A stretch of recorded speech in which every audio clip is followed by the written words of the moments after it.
this is Jasmine Kara from BNS News and Winter Magazine.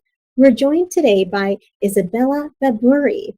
Isabella is a fashion executive at Louboutin Canada. She is also a board member for the French-Canadian Chamber of Commerce, and she's the founder of the Birthday Wish Project. Isabella, thank you so much for joining us today. Thank you so much for having me, Jasmine. I'm so excited for our chat today. Isabella, could you please tell us a bit more about the organizations that you're involved in? Of course. So I'm a fashion executive. I've worked in multiple different brands across Canada. And right now I'm working with Christian Louboutin, which I'm very, very happy with. And I founded my charity, which is the Birthday Wish Project, which supports and gives birthday wishes to children in marginalized communities across Canada. And philanthropy is really the heart of who I am and what I do, and what I would like to say I'm known for is being a philanthropist, but really, changing the lives of different individuals, whether I'm on a board member or I'm supporting at the soup kitchen or I'm at the kids hospital. I think it's just that's something I definitely want to be known for more than anything else that I do. And I'm on the board of French Chamber of Commerce of Canada, which is a organization with CEOs across over 200 CEOs across Canada, and really just like-minded individuals coming together to bring changes, to support each other in our businesses, and just a really great community to be a part of. That's amazing. A few different hats. And how did you first become involved in these three very different projects? Well, my work is really, I've always been in fashion and retail my entire life. And I've worked at Chloe, at Michael Kors, Saks Canada. I was part of the opening when the stores, when Saks just came to Canada. And I just really do love fashion, and I love being in business and really just bringing that to Canada. And we're still so far away from Europe and far from the US, and we're just getting to where we need to be in terms of the luxury fashion space. But I love what I do. I love different brands, different creativity. So it's definitely something that speaks to my heart when it comes to business and fashion. And philanthropy has just always been still in me with my family. It's at 5 years old, my mother used to take me to the soup kitchen to help the homeless and give food out to them.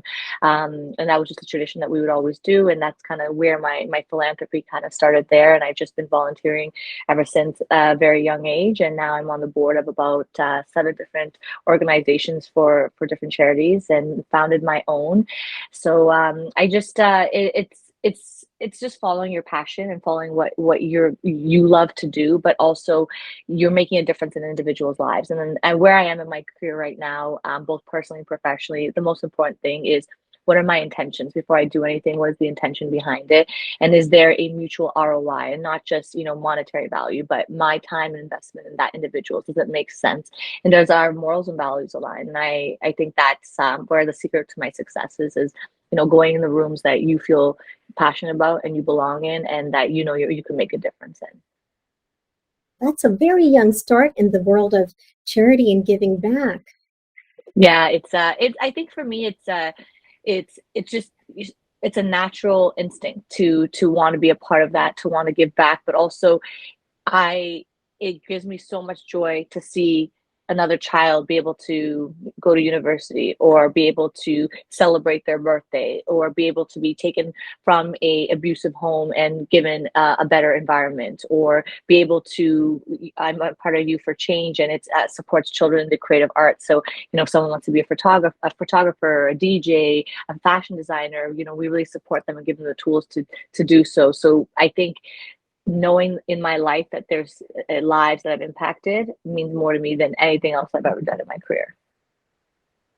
It sounds like it's a very rewarding project, the Birthday Project. Now, are there some milestones that have stood out to you along the way? When did this all start, and what do you feel has really been a stepping stone along the way to the growth of this idea? It was definitely a passion project that both my mother and my father always, instilled in me, and especially my mother more than ever, is really, giving back in your community, but impacting other individuals' lives. So at 5 years old, I was already brought into my world and the environment that I was in. So it was just very natural for me that I would be a part of different philanthropic projects and being able to make changes in individuals' lives. And, I'm part of CanFAR and Sick Kids and Youth for Change and Boost for Kids. So there's so many different organizations that I support or I'm on the board of or I volunteer at. And at this point in my life, it was very evident that I needed to have my own charity and be able to give back in my own way and support an area where I felt passionate about, but at the same time, there was a need and an opportunity. So for me, with the Birthday Wish Project, I love birthdays. I love celebrating birthdays. I think it's so important that,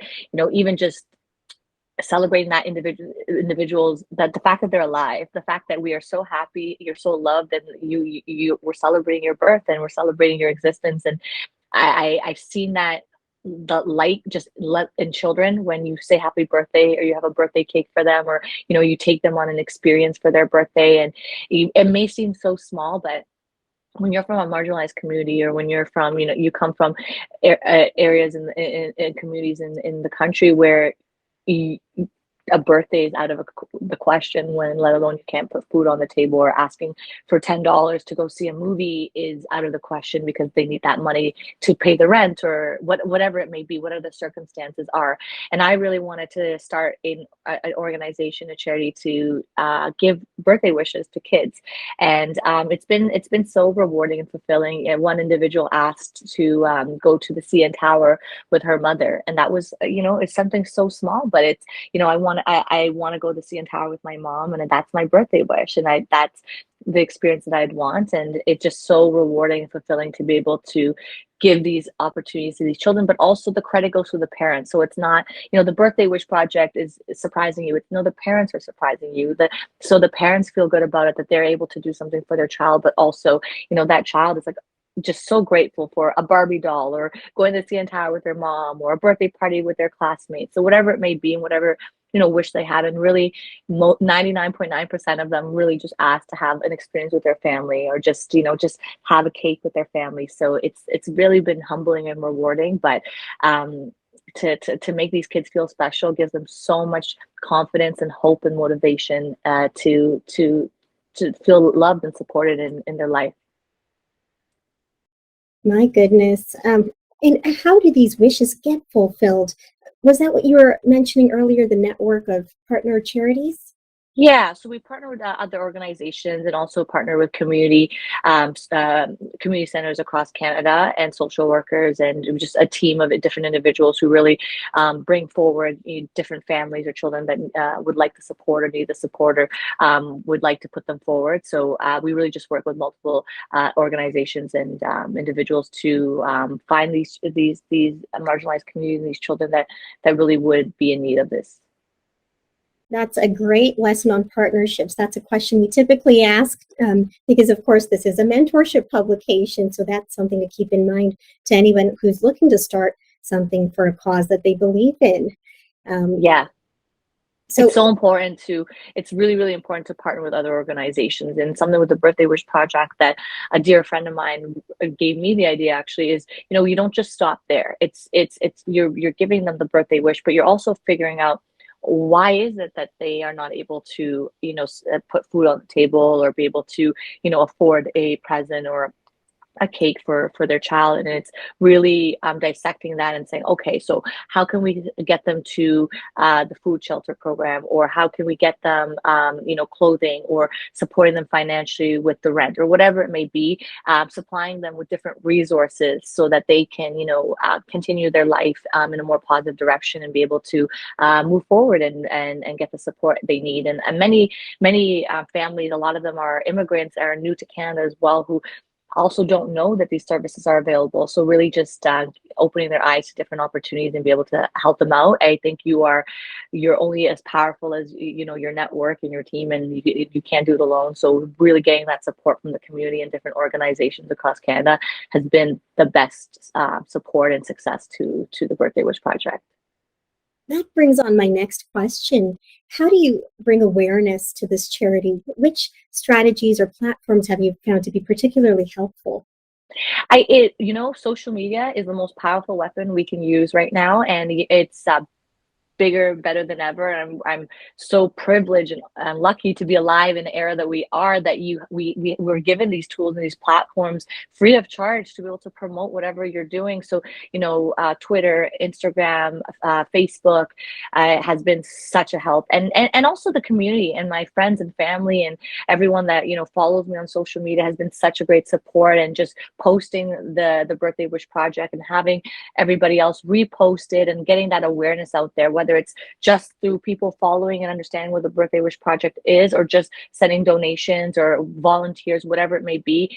I've had such an overwhelming response in the community, and it's just been so wonderful. And we're happy to have as many more volunteers or sponsors or donations in any way, shape, or form. There's so many children that need the support, and we're happy to have as many individuals join our community. So it's been quite rewarding, and social media has been a great help.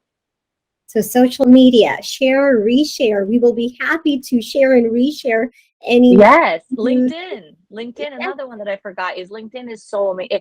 Your network is so powerful, and it's especially for a cause. I've realized, everyone wants to help, everyone wants to give back, everyone wants to make a difference in someone's life, and it's been such a amazing experience to see so many individuals in all walks of life and different ages come forward and say, I want to help, I want to volunteer, how can I donate, or how can I be involved? I want to bring toys to these kids. So it's just been so great, and you get to network and meet many individuals that you haven't met before. So just the power of social media and using your network and continuously having that support and meeting new individuals and going to different galas or events or other supporting other charities, and they vice versa supporting you. So just really building a beautiful community around what you're doing is the best piece of advice I can give to anyone who wants to start a philanthropic project or just a business in general.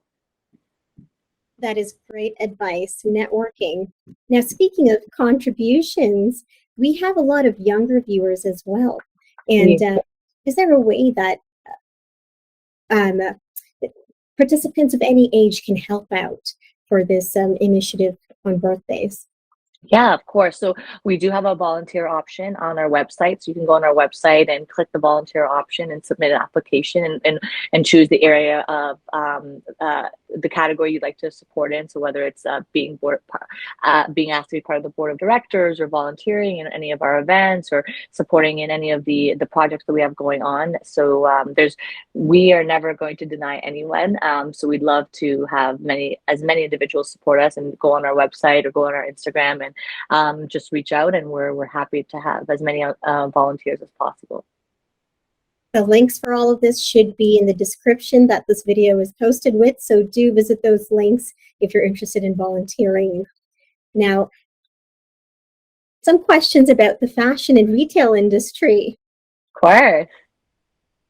The role you have at Christian Louboutin, it's definitely one to aspire to be at if you're at all interested in that field. So I've got to ask, is there anything from your childhood or early years that you thought was the most instrumental in helping you reach that level of success in the fashion and retail industry?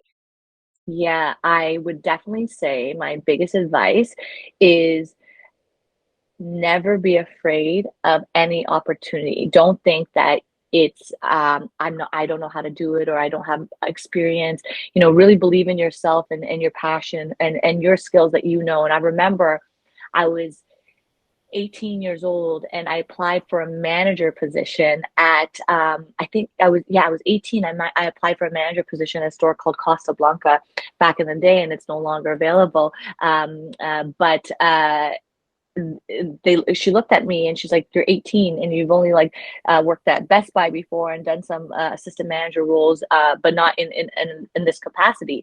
And I said, I completely understand that, but I would love to have the opportunity to interview, and then you can judge for yourself if I'm able to take that role or not. And it was really my boldness and my confidence in myself that I opened those doors. And sometimes these opportunities will not present themselves unless you knock on those doors and have them open for you. So I would say never be afraid of being rejected, never be afraid of going to these roles. And I did interview and I did get the role. So, I ran a boutique at 18 years old, and it was amazing. I look back at it, and I look back at the leader I was there and to who I am today.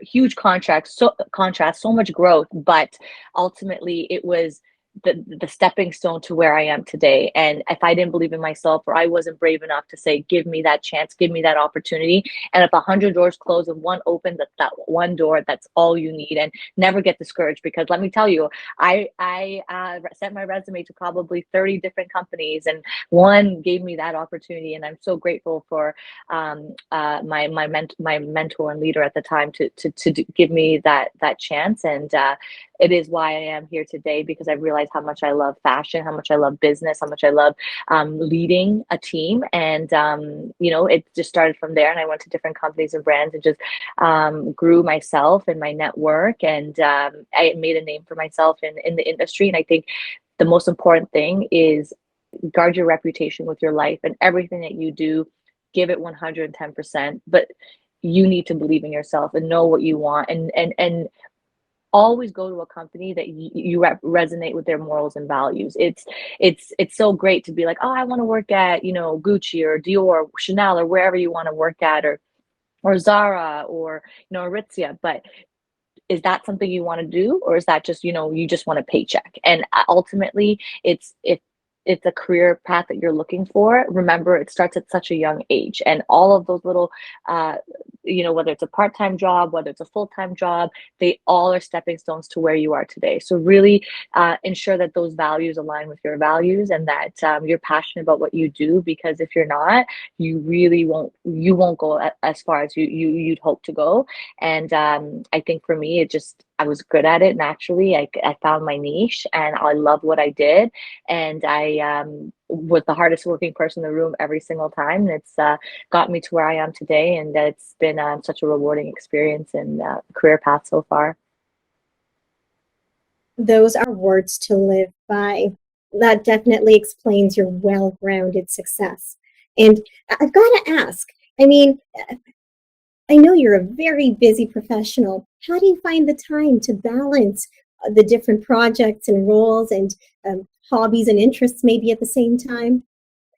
Yeah, sometimes I wonder how I balance it. No, I think that it's you really do need to prioritize your life. And I I'm definitely someone who was not the most organized individual maybe 3 4 years ago, but I found my the way that I work well and organize my life better. And everyone can do it differently, but for me, every single day when I wake up in the morning, I write down what I need to do in priority of the the most important to the least important. But by the end of that day, there better be a check beside every single thing I wrote on that list. And I'm the one holding myself accountable every single day. So it's like, these are the things I need to do. These are the priorities. Let me get the ones that are at most priority first, and then finish them. And I wake up at 5 6 in the morning every single day. So it's really just getting that done, ensuring that I'm organizing my time properly, and setting great timetables for everything. But I'm a checklist, to-do list, calendar invite individual. I need that organization for my life, and keep it controlled, or else I will be all over the place with all of the different initiatives that I'm involved in. It's a good thing we have all those organization tools at our disposal. Use all the tools possible. I mean, if you asked me 5 years ago, I would laugh, but it really, really is so important to use your calendar invite, have checklists, Excel documents, your notebooks. If you see my notebook today, I have all of my to-do lists that I have done. It's just organization is key in order to make deadlines, be able to be in a million places at once, and support as much causes as you can. Be in different organizations, be an executive in any field that you're doing. But just being successful at what you do is, your discipline, your organization from the get-go. Well, aside from overcoming the universal challenge of staying organized, we do like to look at inspiring stories of resilience. So are there any challenges that you found ways to overcome that you'd want to share with viewers? Yeah, I mean, throughout my entire career, there's been multiple challenges and adversities that you really, some days you just want to quit and give up, and you're like, I can't do this. There's a time when I was working at a company, and I remember I came in at 5 a.m. and I finished the next day at 1 a.m. And it was Boxing Day, I remember, and it was just so crazy and so insane. And I just sat at my desk and I started crying and crying because of exhaustion. But I realized I'll never forget that day, and it gave me so much motivation to know that, you know, I need to know what my body can handle and what it can't handle. And that was way too much to do. But I kept going, going, going because I'm such a perfectionist and so competitive, and I want to make the number one numbers that the company has ever seen. But it's not going to do anyone any justice if I'm not healthy or if I'm not mentally well. And it really is important to take that time to say, okay, enough is enough. I need to go home. And that was really the pivotal point for me in changing the way I organize myself and the way I delegate as a manager to a leader. And I always say there's a fundamental difference between being a manager and being a leader. Managers manage individuals, but leaders lead and inspire others. So once you get to that point of being from a manager to a leader, you know that you've made it. You know that you get what it takes to really run a company or a business in that sense.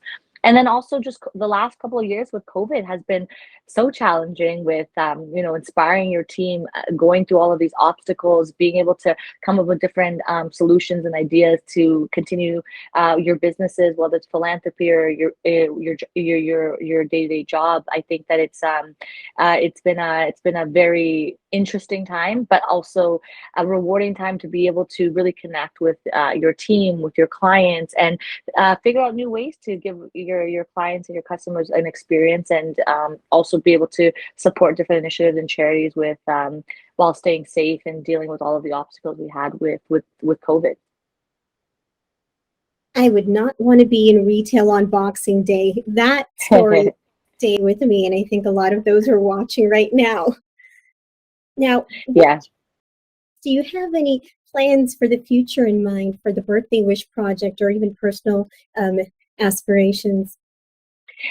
I mean, there's always so much on the go. I'm someone who likes to add a million things on my plate, but for the Birthday Wish Project, really my aspiration is to take it globally.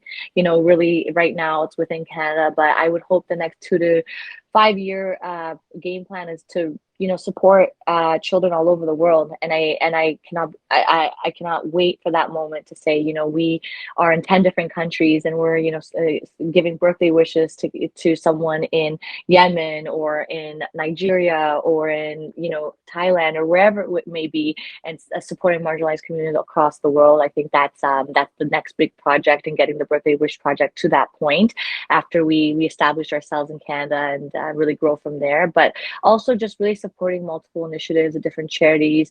And I definitely want to host great events in the city. I'm known for events. I'm known for curating the best events. So really just giving different experiences that we haven't seen in Toronto or in Canada. And just continuously growing, and myself personally and professionally, and impacting individuals' lives as much as I can in the most positive way. Wow, taking this global, this is a role model right here, Isabella Baboury. Isabella, Thank you. before we wrap up, is there anything else you'd like to share? No, I think that anyone who's watching this right now, doesn't matter who you are, where you're from, or what cards you're dealt with in any circumstance and situation, I want to say that no matter what you want to do, you can do it. It takes a lot of discipline and consistency, but if you're passionate about it, you will get there. Really just network yourself and put yourself out there and believe in yourself, and knock on as many doors as possible, and go to different events, galas, charities, whatever initiative it is. It's just really just invest in yourself more than anything in this world, or your greatest investment, and you're going to do better than you've ever imagined. But I would say that's my advice for anybody that's looking to start a charity, start a business, or grow in their career path they are today. As just really, your network is your net worth, so just grow that business. Thank you so much for all those great tips, for sharing your wisdom, and more about how even anybody watching can give back by helping with the Birthday Wish Project. Thank you for joining us today, Isabella. Thank you so much for having me with Jasmine.